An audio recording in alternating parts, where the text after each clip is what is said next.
Let's talk with our Minister of the Week on Talking with the Minister, Honorable Minister of Mines and Steel Development, Architect Olamilekan Adegbite. It was quite revealing about the major efforts and achievements of his administration in the ministry. Let's hear him. When I came here, this situation significantly led to the twin problem of the breakdown of the amount established to have been stolen and laundered. What the federal government is doing is to provide.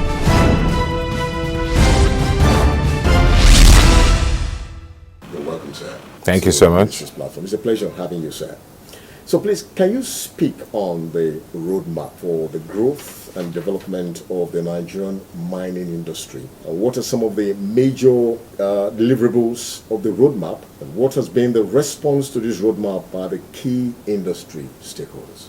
The roadmap is actually a response to the situation that the sector found itself there about 2017. Mining started in Nigeria, or let's say geoscience data started in Nigeria as far back as 1903, even before the formalization of the Nigerian state.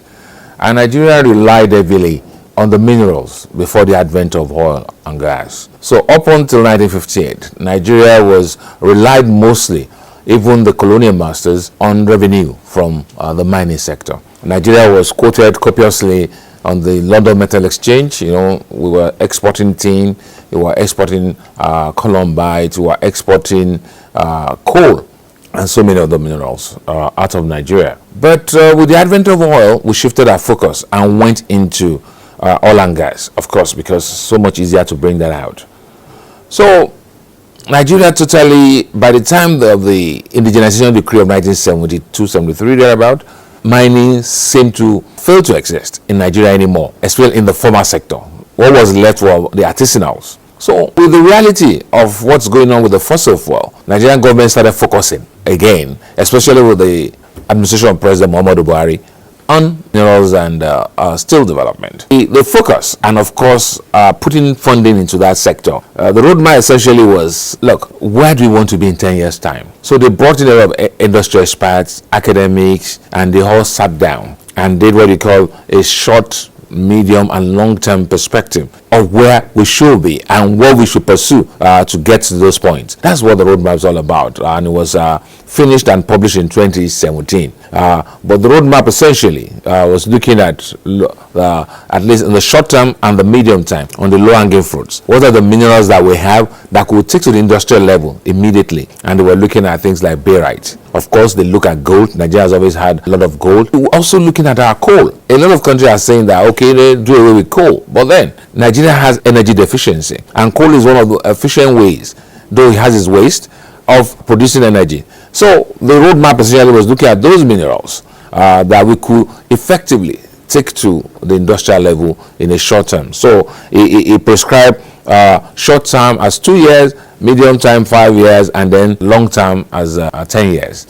So that's essentially what the roadmap was looking at. Since I had been here, the roadmap has formed the bedrock of like a Bible for the industry so far. What is the position of things right now? Barite is a material that is used in the oil and gas industry. I mean, ironically, they use barite as part of the drilling mud that the exploration companies use in the oil and gas industry. Barite is abundant in Nigeria. We have barite in so many states. Nasarawa, Niger, Cross River, it's all over the place. But then the problem was taking our own barite, local barite, to the industrial grade that will be useful in the oil industry.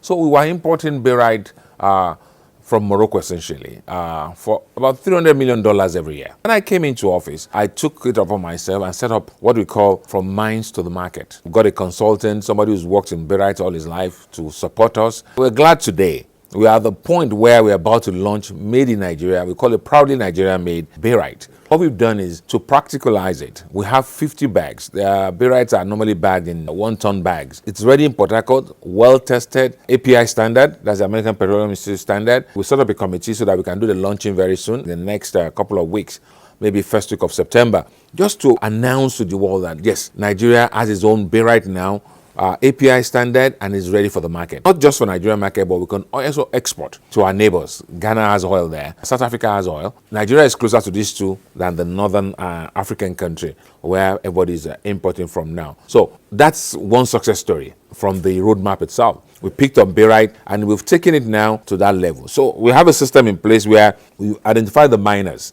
people who mine barite. We now have to identify millers, because those are some of the problems that they had in the past. People had standard milling equipment. We've identified them and we're linking them together. So government is just providing the linkages. And of course, the bagging was also a problem in the past, because an attempt had been made like this in the past, which failed.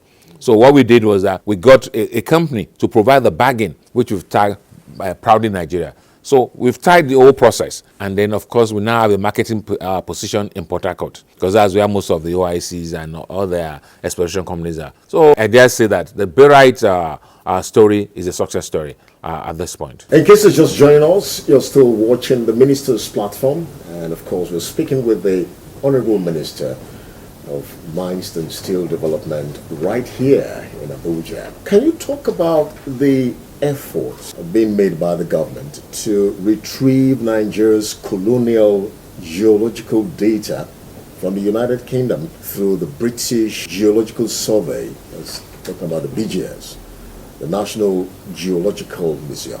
Part of the roadmap is also that we know that mining itself is based on data. Data, that's the knowledge to, number one, to know where these minerals are located, and in what quantum and so on. And like I said, from 1903, when Nigeria was not even a country by then, the colonial masters were here. Geological survey activity started in 1903 in the northern Peninsular, and then 1904 in the south. We got a lot of data that was actually collected, gathered by the British colonial masters. And of course, upon independence, they took it away. Now, part of this process is there is a project that's ongoing now. It's a federal government project. It's called MinDiver. Mineral diversification project, just to diversify the economy through mineral proceeds. This project is being financed by a loan from the World Bank. So part of what the loan is being used for is to acquire this data, to bring back this data that the British have in their possession. Of course, the process actually started in the last couple of years. The data are being digitized now. We are taking it to digital format so that when it comes back here, it's something that we can use digitally. There were manual data, it's now being digitalized, and of course will be returned to us. That funding is coming from the World Bank loan that we have.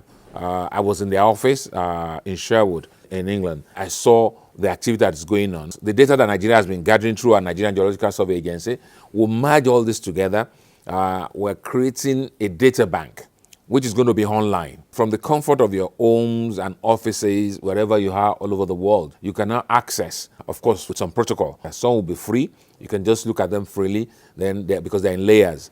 Then some are deeper layers where you may have to pay to access such information from the system. But when the whole thing is completed, the data bank is going to be based in our office here, in Nigerian Geological Survey Agency. That's one of our agencies. They are primarily responsible for gathering data for mining. It's a process that's going on. We are working with British Geological Survey.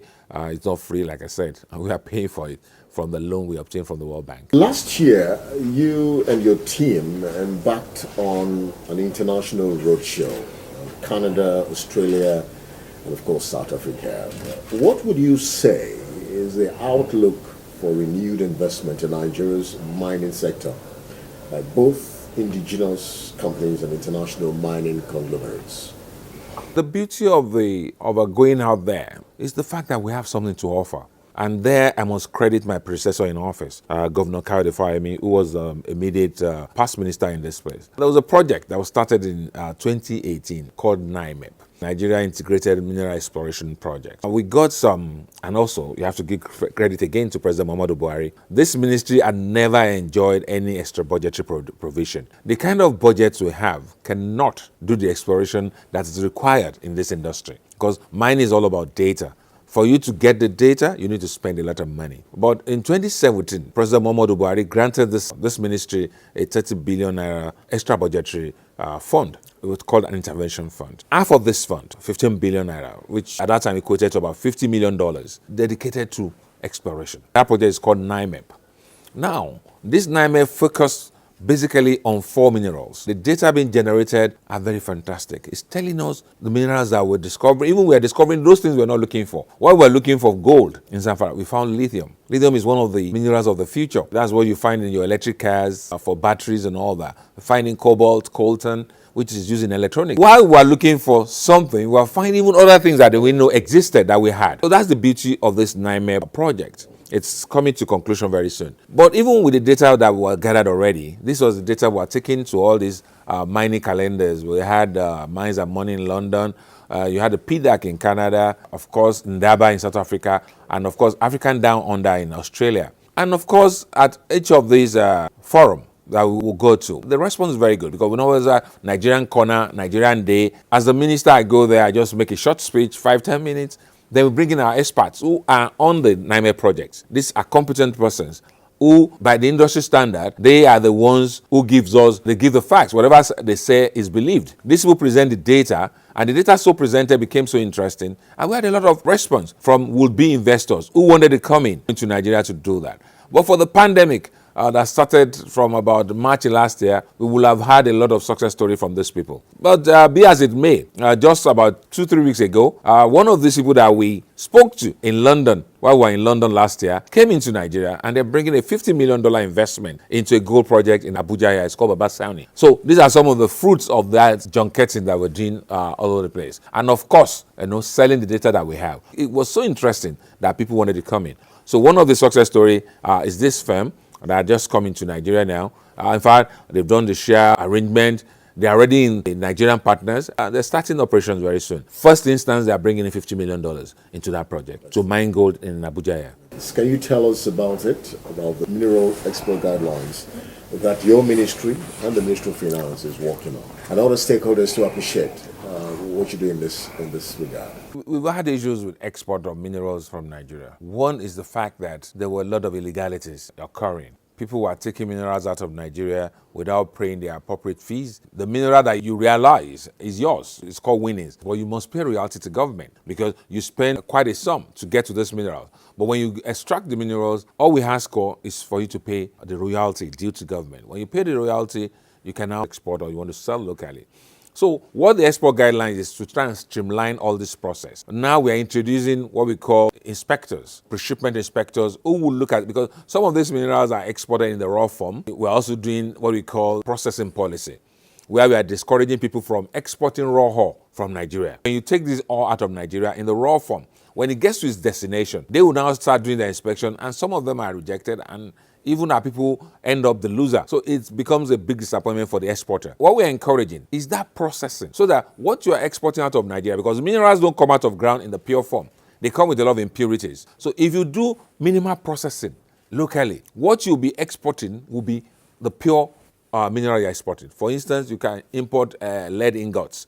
Instead of exporting lead as it comes out of the ground, it comes with zinc, it comes with some other minerals. You export lead ingots, and it's strictly lead. So all it matters is you agree price and you agree the weight. So these are some of the things that the export guideline is doing and the mineral downstream policy is doing. And also encouraging local investors, particularly, to invest in this process. You don't have to be a miner, but you can be a processor. For instance, we have a lot of kaolin in Bauchi, Nigeria. The paint industry, the pharmaceutical industry, they use kaolin, but they have to import it. We export our kaolin in the raw form to some other jurisdiction. The process is industrial grade, and we import it back to make paints in the paint industry. They import it to the pharmaceutical industry as well. We're encouraging investors now. The response is good, and the good thing about this, again, I must also praise President Muhammadu Buhari, is that the government is putting the money where his mouth is. We are doing pilot projects. There are 6 of them all over the country. It's processing. For instance, we are building a processing plant now for kaolin in Bauchi, so that we process the kaolin to industrial grade, and we do import substitution for the industry that needs them. You don't have to import these things anymore because we have it, we process it, it's ready for use in the industry, and we can also export. These and some of the other things as what the export guidelines that we're working on. Number one, to streamline the process, make sure that we remove all the bottlenecks. It's easier for exporters. At the same time, to remove the illegalities that prevails. We'll be speaking with the Honorable Minister for Mines and Steel Development, Architect Adegbite. When I came here, This situation significantly led to the twin problem of The breakdown of the amount established to have been stolen and laundered What the federal government is doing is to provide